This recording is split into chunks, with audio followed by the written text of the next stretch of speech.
So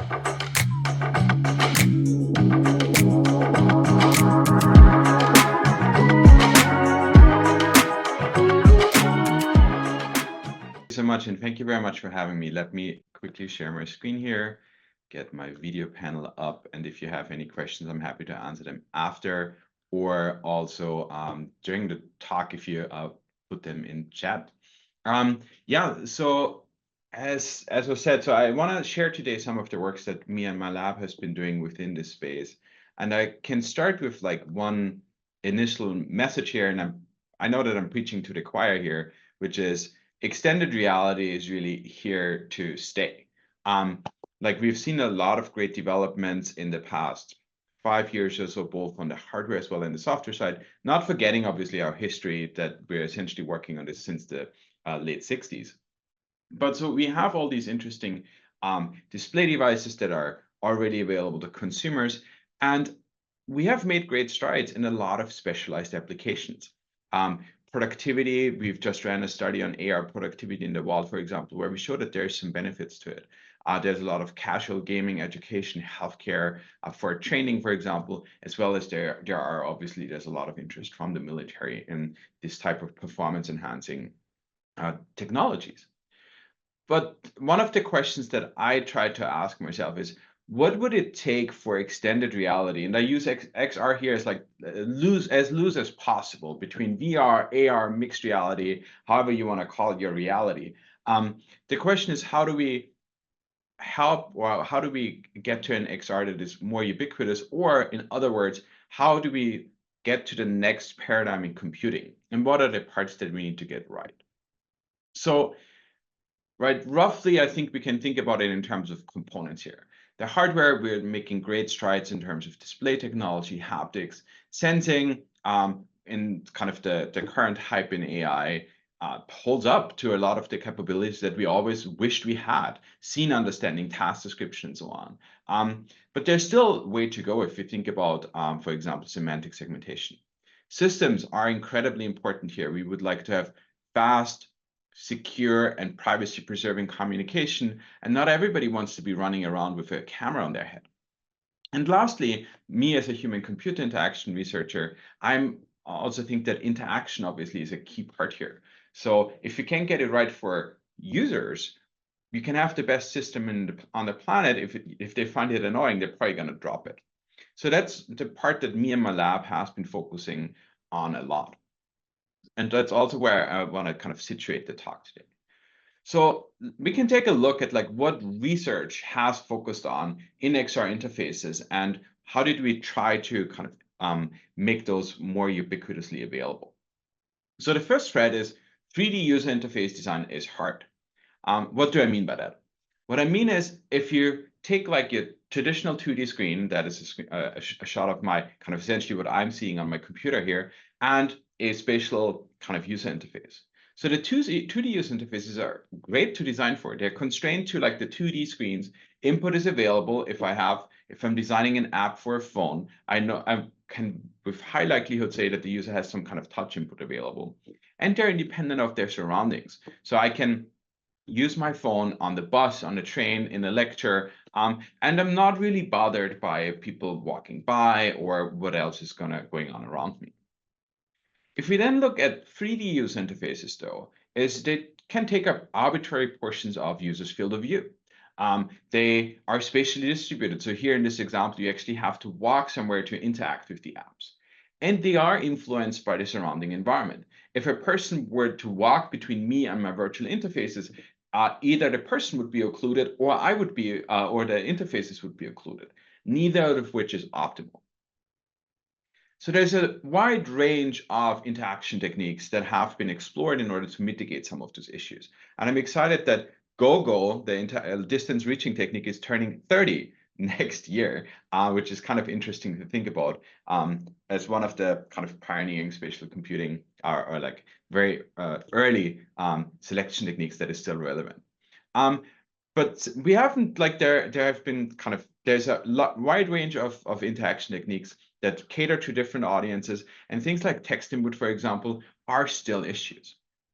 So when we think about interaction techniques here, They're really great for specialized applications with expert users. You can be really, really fast if you train enough for some of these techniques.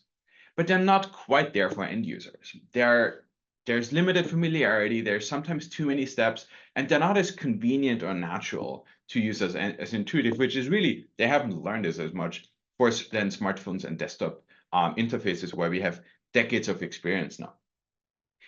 Also, they don't consider all the possible contexts users face every day. So an interaction technique that works really well in my living room might not work as well on the bus because I might be kind of having to do some distant reaching, and I might actually hit the person in front of me. So while these interaction techniques are great, they're still kind of not quite there yet. So that's the first thread that research has been pursuing, and there's a lot of really interesting work, and there's much more future work to do. The second thread is let's use smarts. Or if you were a funding agency, would say, let's use AI.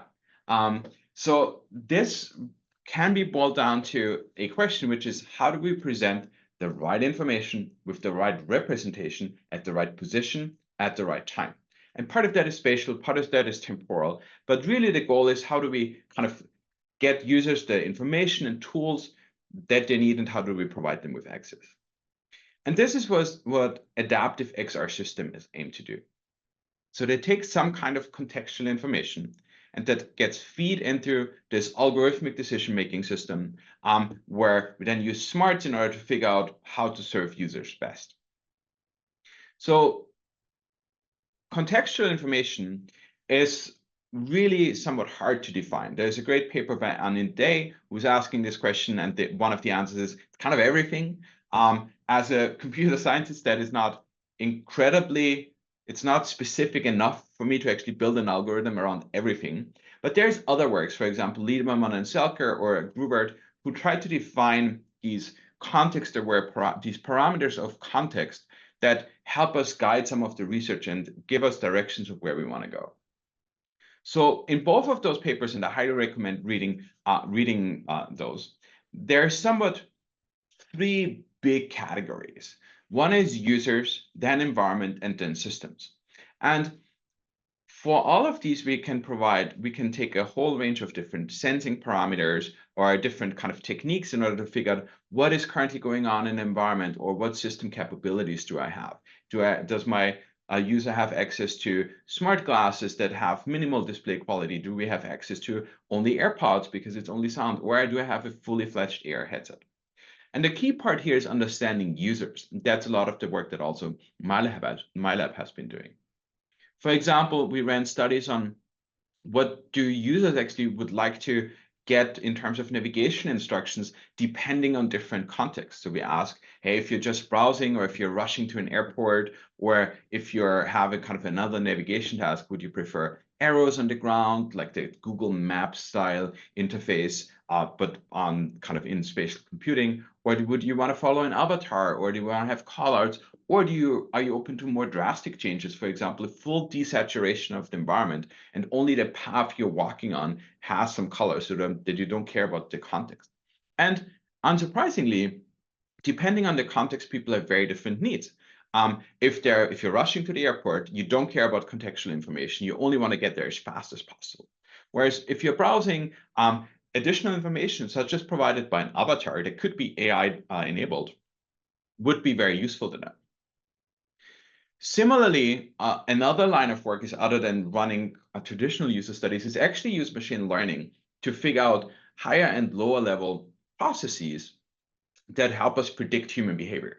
So in a work with my former intern Jipang, what we did is we applied machine learning to figure out what's the likelihood that users will see a notification. In this case, that was in simulated AR. But we built this approach where we can, just by knowing what users are looking at, predict whether or not, and kind of, for example, a motion animation or a color animation will be perceived. And that allows us to kind of predict users' behavior and then serve them with the right information. So there's many, many more different factors, and I encourage you to read this. And really, for all of these, have these special kind of characteristics. For example, users' task, we know, is highly, highly dominant when it comes to some of these systems. So what we can then do is we take some of the contextual information that we think is important for a given context and build these adaptive XR systems that aim at improving users' performance, making them more beneficial for users, and generally kind of have improve their quality. So in my lab, we also have been working on adaptive systems on these three thrusts. From user-centric adaptation, environment-centric adaptation, and system-centric adaptation, which means adaptations that adjust depending on what system capabilities are available here. And an open question for me, for example, is this something that I would have decided to be decided by one specific application, how it should be displayed? Or maybe what we're actually doing is designing kind of an operating system for XR, like a spatial operating system. And it's probably the truth is somewhere in the middle. But we have explored a whole range of different approaches to probe which parts are most beneficial, where do we actually want to go, and where do we need to kind of emphasize some of the adaptive system capabilities. And today I want to walk through some of those to give you a sense of which characteristics are important when we design algorithms, or really when we design these experiences for extended reality, depending on the application and the context. So I want to start with user-centric adaptation. That's a work that we've done a while ago where we try to adapt users, the interface that users are seeing based on their perceived cognitive load. So here's an example of the approach. The user is taking down notes in their offices and experiences a medium cognitive load as estimated by our system. So our system, so the visibility and the placement of visual elements is automatically decided by our system based on these contextual factors. So in phrasing this a bit differently, what we're trying to do is if we measure or estimate an increase in cognitive load, we want to show less elements based on the task and environment.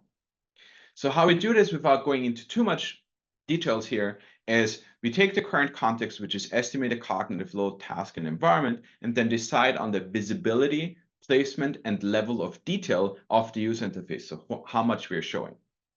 And we use a mix of rule-based decision-making and combinatorial optimization to make this decision automatically. For this, we have two main inputs. One is provided by content creators, for example, here the application with different levels of detail. And in current work that we're doing, we are automating a lot of that already using generative methods, but also other methods. And then we also take into account the cognitive cost that we estimate if an application were to be displayed, and for each task, the utility and usage frequency of each element. And this was in this case input by the content creators, but we could automate this process. The second part is measured by the system. So we measure the visibility, so whether or not a user interface would be visible to users, as well as we estimate their cognitive load.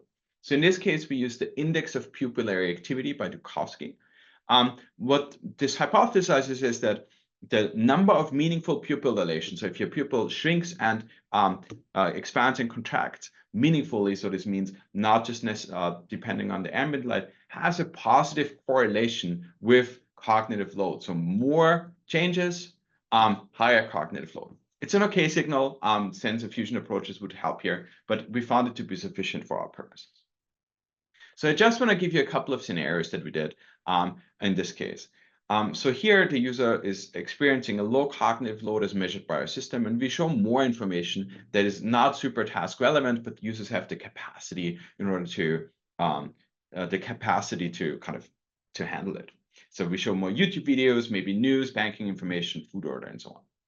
When we move to a task that is of slightly higher cognitive load, such as brainstorming, we show more task-relevant elements, such as inspirational images or what tasks are upcoming. And lastly, if we move to a very difficult task, such as reading a difficult scientific paper, we only show very minimal information that is highly task-relevant.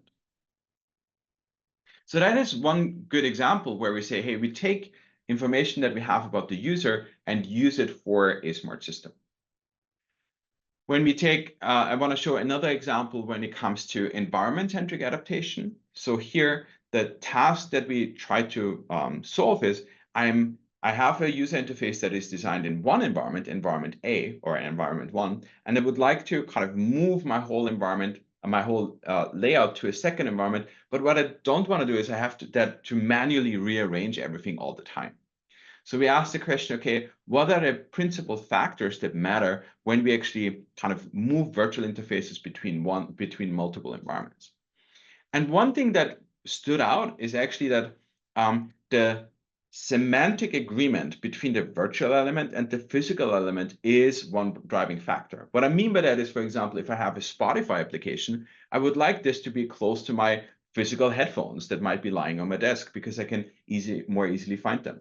If I have a primary work task, such as a monitor, or maybe I'm cooking, then the interfaces that are moving between environments are also typically relative to these primary work environments. So we take the information about virtual interfaces and physical objects in a space, and then again use an optimization-based procedure that takes aspects such as the semantic agreement between the virtual elements and the physical objects in a space, as well as other factors such as layout appearance, consistency, and so on into account, and then adjust those for new unseen environments. And then when the user makes some kind of adjustments, for example, adjust the placement and also the semantic association change, we then can run this optimization again and again and get better at actually creating layouts for individual environments that take both the environment as well as user preferences into account. So I just want to show like a quick example here. And for the PhD students in the room, I recommend the next time you shoot a video, don't include the conference in there. It was published at CHCI, but still now in 10 years, this video is going to look very old. So here's an example of a layout that my PhD student Ife had created for travel planning to going to the conference. So you see kind of information about baked goods, about like travel planning, visiting a botanical garden, and so centered around his laptop.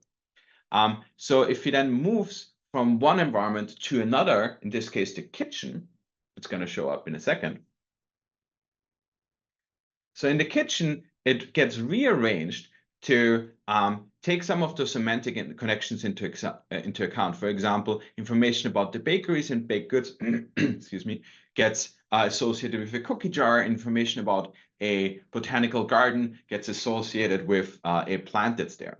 And that is automatically decided and enables an easier way for users to exploit their spatial memory. So those are two examples where we take information about users and their environment into account to build these adaptive systems. So taking a half step back, one thing that we noticed that a lot of times when we work on these adaptive systems, we focus on the pragmatic aspects of XR. That is, for the past 25 years, we've been desperately trying to avoid any kind of clutter. We want to increase legibility using a lot of the label placement work, or we want to avoid distraction by measuring information about users. So the XR interfaces are typically the focus of attention. They're important for productivity, for collaboration, healthcare, and gaming. But one of the questions is, if you actually look around, and if you're, for example, in a home office or even in your office, not all the objects in your space are purely pragmatic. You also have decorative objects. You kind of might have a plant here or some stuff that you brought back from your travels. So the question is, what is actually beyond these kind of pragmatic and focused interaction? So we asked the question, what do users actually want when they have these XR interfaces? Because current user interfaces mostly focus on kind of two main approaches. It's kind of we take the apps that we have on our phone and we slap them in 3D and hope that those actually fulfill what we need. Or we rely on few handcrafted examples that we use for some of the research prototypes. What we don't have is information about what functionalities do users actually want in different contexts, and how those interfaces look to support these different contexts. For example, when I'm on the go, when I'm in a supermarket, or when I'm in a living room. So my PhD student Hyunsung built this data collection tool and data set that we called MineXR, where we have a tool for researchers to collect and analyze this data, and then also published an annotated data set that has information about these personalized widgets, layout, and data-driven insights. So here's how this works. Crucially, we did not just we did not just take into account, I'm going to answer those questions later. Thank you so much already. So how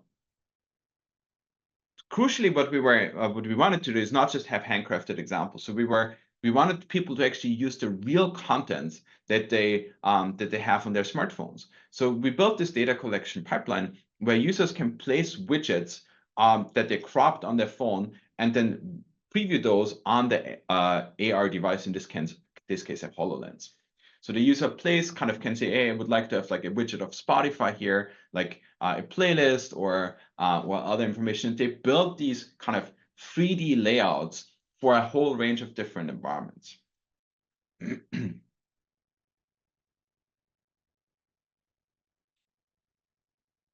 So in the end, you come up with these environments. And the nice thing is we have all the 3D information. This means we can actually spatialize it and view it in 3D. So we have this data collection with a bit more than with 31 participants, multiple environments, and they had to do different tasks in there. And we collected this data set with 109 unique layouts with multiple hundred XR widgets and annotation. So I encourage you to check out and work with this data set as well as the tools here. So I want to just take some of the highlights, which is nearly 50% of the content that was transferred from or more than 50% that was transferred from the phone to XR were actually crops or small widgets in various granularities. Some users only wanted a play button. Others wanted to have like the logo so that they could very quickly access an app without actually having it like in their face all the time. Also, what we found is different clusters by activity type. So 40% of kind of widget clusters were supporting the primary activity, for example, productivity. But others, more than 30%, were actually for peripheral activities, for example, social networking for movies. So you watch a movie, but you also want to kind of text with your friend. And another more than a quarter were for ambient displays. So for example, a canonical example is someone kind of cropped a part of the weather application and placed it close to a window, or a clock on a shelf, or a music application. So while users have this one primary application in mind, oftentimes they also enrich workspaces with this distributed peripheral information. And I just want to back this up with a bit of data here. So here's the 4 environments. And if we look at the primary clusters here, they somewhat align with our kind of intuitive understanding of what is important in a space. So for example, in the office, 54% of applications were for productivity. In the kitchen, 35% were for food and drinks. But if you take a look at all the other categories that in some environments, for example, you had relatively small equal shares of different categories, so music applications, entertainment, and so on. Whereas in other contexts, some peripheral and ambient displays were highly dominant. For example, in the living room, having utilities such as a clock was very important. And then in the coffee shop, I wanted to have more social networking. So there are these stark differences in general usage patterns of widget categories for peripheral activities or ambient displays. So what we found in summary is kind of XR interfaces are highly functionality driven, which is seen in the clusters and recompositions of user interfaces. They are highly contextual, highly personal. It was really hard to figure out which kind of things belong together and no two users were alike. And that we need some kind of support for peripheral and ambient displays that go beyond this kind of pragmatic display. So some of the works that we then from then on did was how do we actually move beyond these pragmatic and focus interfaces while still staying in this framework because we believe it's very useful. So I want to show a quick example here of a project that was my former intern Violet published at ISS where that we call BlendMR. So here in BlendMR, what happens is that the interfaces, the virtual interfaces, we take them out of apps, kind of small widgets, and then blend them into these virtual elements, into these physical elements. For example, a humidifier that holds information about the weather, or a hat that's on the, somebody decided that, hey, it would be cool to have a hat with movies on them. So these interfaces are like current decorative objects, providing continuous access to secondary information or ambient information while not being in the foreground. So here's a user. So this means what you can do is you can actually walk up there and have access to this information while it's still being fully integrated. What this required us in order for this to work is again an optimization-based pipeline where we take the geometry of physical interfaces and then have annotated the applications and then have an optimization-based pipeline that takes both the input geometry into account and then maps these widgets onto the 3D objects, which we can then view in mixed reality. And the nice thing is this allows us for this kind of ubiquitous access to information without being overwhelming. So here's one of my favorite examples. So the user is wearing, in this case, a Vario XR3. Kind of fast forward this like 5 or 10 years, maybe we actually have like better glasses. And you actually see that there is no displays here, but what the user is seeing is this access to additional information. For example, the weather application on the humidifier on the right, or access to kind of these the email or the Google Drive app that is mapped to their folder. So not highest productivity, but more hedonic integration. Other parts that we have to consider here is that a lot of the work that we're doing is not purely visual. So we are also interested in kind of these audio capabilities and moving beyond this. And I want to show an example here that also has to do with accessing information. So here in this case, the user is working and has two interfaces, one to the left and one to the right. And at some point, they're going to get a notification and it's going to make a sound. And this is very easy for users to notice where the sound came from because it's very clearly distinguished between left or right. But if we extrapolate that and say, hey, we would like to have this multimodal integration or audio-visual integration, we notice that also our audio perception is actually not as obvious. The resolution is not as good as our visual one. So we have localization blur. This means if a sound comes from one direction, it's hard to distinguish where it came exactly from. And because of the shape of our ears, we also have front and back confusion. What's called the cone of confusion here is that if a sound comes from the front or the back, you might confuse it with kind of the other direction because kind of the intraoral time difference, intraoral level difference are similar for these two sounds. So what we wanted to do is we wanted to have an approach that actually allows users to very clearly localize sound, for example, in these interface scenarios, but at the same time, kind of not overwhelm them. So what my PhD student Hyunsun created was this new computational approach that disentangles visual and audio of XR elements and moves audio sources to improve audio localization. So if you have two windows, both of which could kind of play sound, what we can do is we can move the sound sources to a more optimal location so they have better differentiation here.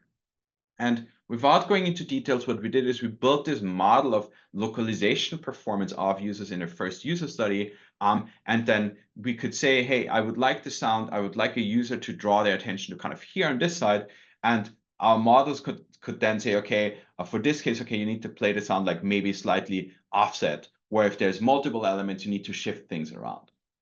So here's an example how this would work, and my former intern Divya is demonstrating that when creating like a slide deck with kind of a somewhat messy XR layout.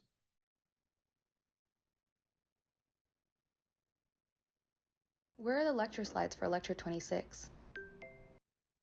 So here the sound can guide her.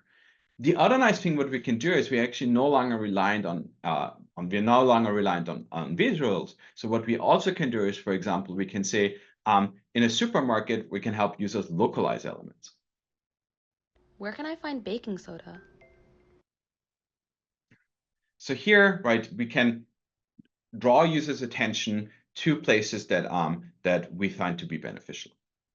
And since we're talking about non-visual AR, I want to show you one example that my PhD student Alex was working on and that we published at WIST last year, where the goal was to say, hey, we have all these current messages, like you have either notifications or AI messages and so, and a lot of these can be very, very destructive. And I want to show you one example of kind of, you might be very familiar with that.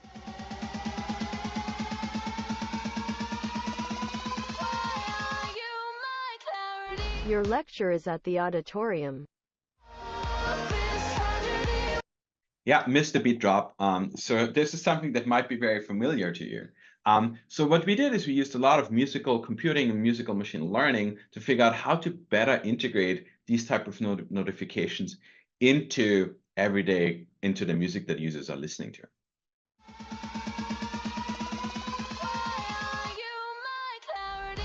Your lecture is at the auditorium. That made the user much happier, and maybe this also made you smile.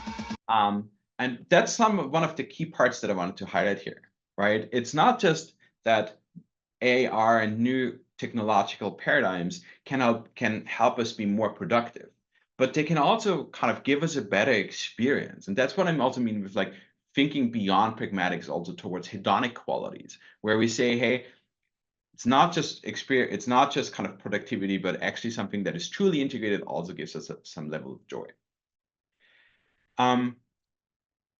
The last thing I very briefly want to mention is we do focus a lot on device capabilities as well. And I want to show you one example where we take these into account by my former intern, Jonathan, where we thought, okay, how can we actually take, assuming that we're probably not going to live in a single device world like we're currently sometimes with our smartphone, how can we actually support users when they have an AR headset and a smartphone available, kind of taking advantage of both the tactile input or the input of the phone and the much larger display space. So he created this work on push to AR, where we move kind of beyond a single device to leverage kind of the benefits of multiple. He built this as a cool web plugin so that actually works. And we show in the study that this actually helps you in comparison and sense making and other parts. So those are some of the application areas and kind of some of the works that we are doing. And one thought here is that if we move from adaptive to everyday XR, we have been on the hunt for this kind of killer application for AR for a long time, and it kind of never materialized. But if we actually use AR to make technology more beneficial for end users, we can actually move it into the background, and maybe all the killer applications that we have are already available on our phone. We literally have access to probably all the tools that we need, but they're still kind of annoying to get to. So if we have this deeper integration of all those things, that everything blends into the background, we can have access to all the information, all the tools, without being constantly captured or captivated by our screens. So essentially, if we take kind of these examples from research that are old already, like opportunistic controls by Henderson's or Lindlbauer by Jones, essentially we can say, hey, if we bridged this gap between virtual information and digital tools and display surface and the physical environment, could we get something that is kind of greater than the sum of its part? So we absolutely need research on pragmatic and focused XR, right? There's a ton of very important applications, healthcare, productivity, all of these parts are important. But there is more, right? There's hedonic AR, there's always on AR, there's non-visual AR, there's multi-device AR. And so everyday adaptive XR need to leverage these computational approaches to seamlessly transition between those different levels of focus, inputs, outputs, like we do as humans whenever we walk through the world. So I argue that a lot of the future when we talk about XR is in hedonic and ubiquitous display surface. It has to be multimodal and non-visual, and it also is very likely going to be multi-device. And I don't know for how long, I always end most of my talks with as a kind of a comment here is like, we should also be careful what we wish for, right? If you think about Times Square, it's kind of flashy and blinky. It's cool if you're there for 15 minutes, other than it becomes annoying. We could potentially build a future where everything looks like that. And I don't think this is something that we necessarily want. So being able to have these interfaces that are actually adjusting to our needs, but also having like a societal negotiation about how far we want to push this is very, very important. With that, I want to thank you very much for your attention. My students, some of those are in PhDs in different programs or with me, are kind of responsible for most of those work. So I'm super excited to see what they're how they're developing and what they're doing. I'm very thankful for having me, and I'm happy to take questions either through chat or however you handle this typically. Thank you so much. Thank you very much, David. I think we already got a couple of questions lined up in the chat. Yeah. So the first one is asking, It's actually in the Q&A if you want to read that out. I can do that. So the question is, when adapting according to environment, is there if there is no similarity or low similarity, is the virtual item hidden, or is that always connected to something even with low similarity to a physical object? So that refers to our work on semantic adapt, and the answer is yes, right? The answer is it depends.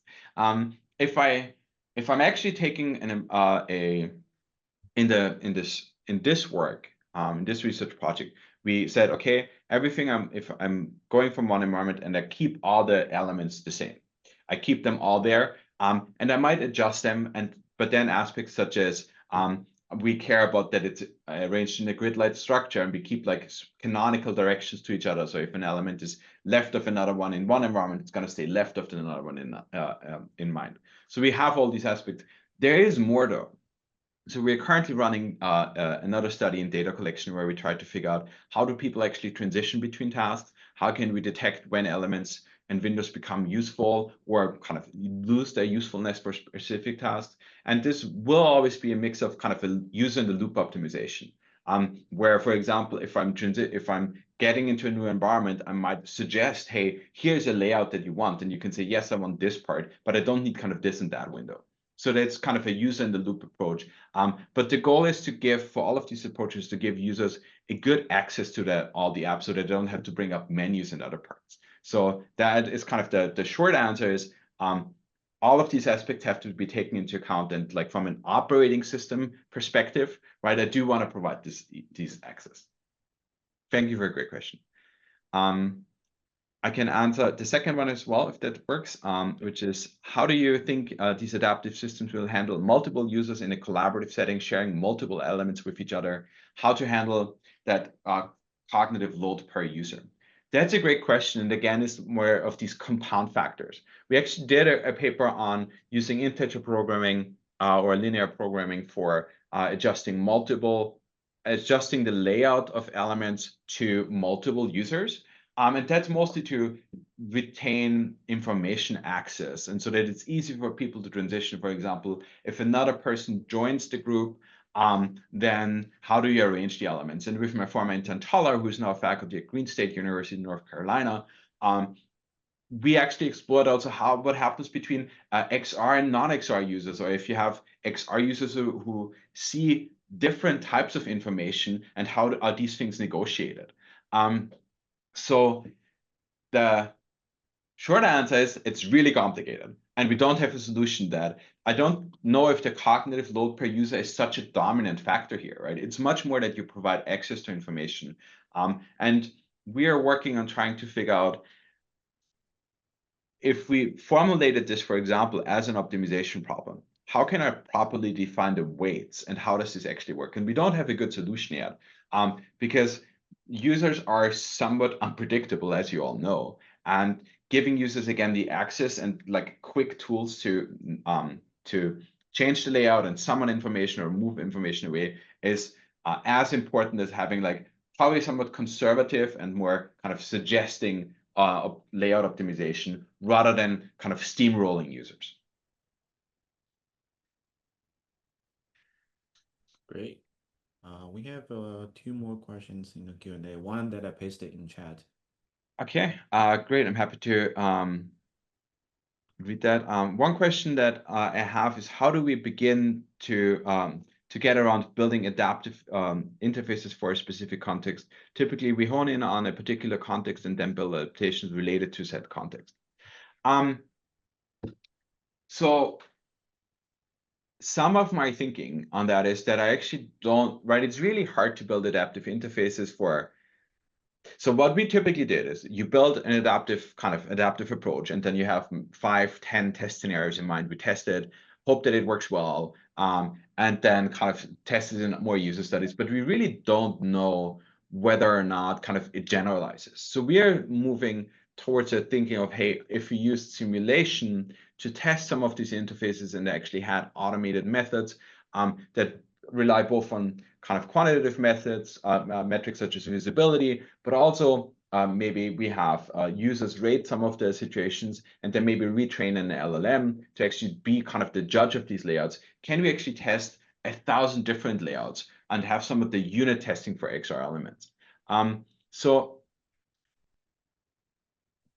for beginning for adaptive environments, what we typically do is we also don't expect it to work in every single possible context. So I think defining canonical ones is, I think, the way to go, and then seeing which are the important factors. We also have another work where we say, hey, task is so dominant over many other factors, or engagement is an important predictive. So I think it's really important to figure out for your specific context and task, what do you think is dominating here to kind of really get started. I can answer Doug's question then. Thanks for the question, Doug. To what extent do you think users' current preferences based on short, non-ecologically valid experiment sessions with clunky XR headsets can actually predict what users will prefer with all-day glasses in real-life settings? That's a great question. It's the same question as like, hey, if you're testing your AR interface in VR, does it actually kind of translate? And I think it partly does. We are getting close with a lot of the hardware to actually do somewhat longitudinal deployments. So we just had this TVCG paper that my student Ife presented at ISMAR, this kind of AR in the wild, where we partnered with a startup, Sightful, and they gave us one of their devices, which is essentially a laptop with glasses. And we deployed this to 10 users. They had to use it for 30 minutes every day to do their everyday tasks. And it turns out a lot of the hypotheses we had and a lot of the findings from prior work do still hold, right? So the preferences, kind of where they want to use it, privacy, they don't want to look weird with a new headset and so on. All of these things are valid. But other things came up. For example, hybrid device usage is super important. So I think the current generation of hardware, for example, the new Meta glasses, the kind of Meta display glasses and so on, allow us to kind of slowly work towards figuring out whether some of the assumptions are right. We're currently working on a data collection within this space. And I think we're going to see that a lot of the assumptions hold as long as we're not annoying users, right? I think this is going to be a key part there where we are also confounding it not just with the clunky hardware, but also with our clunky interaction design.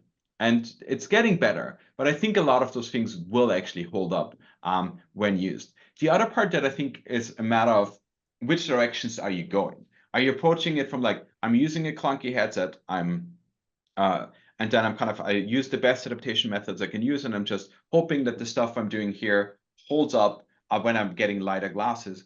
Or are you starting with light glasses that have less capabilities and slowly introduce smarts and see can you approach this adaptive XR future here from the other directions of available devices? For example, if you just had smart glasses, spatial audio, and so on.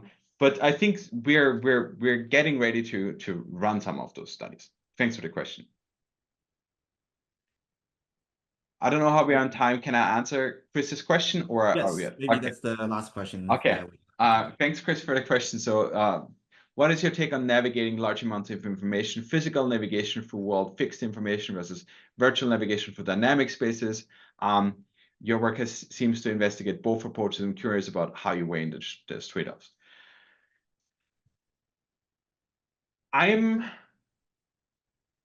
So my underlying thinking is we are over-optimizing for novices.